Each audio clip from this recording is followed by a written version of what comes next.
আসুন দেখি ঘরের কি অবস্থা, দোকানের কি অবস্থা, কারখানার কি পরিস্থিতি।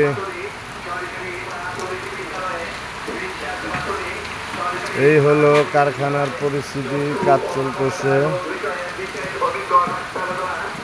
এই হলো কাজ চলতেছে কারখানায়, কারিগর কাজ করতেছে।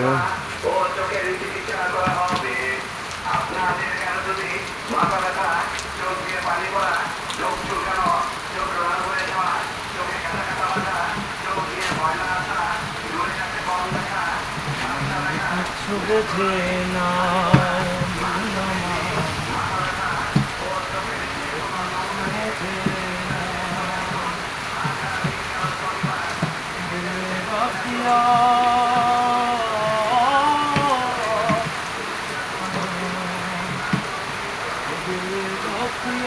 তোমার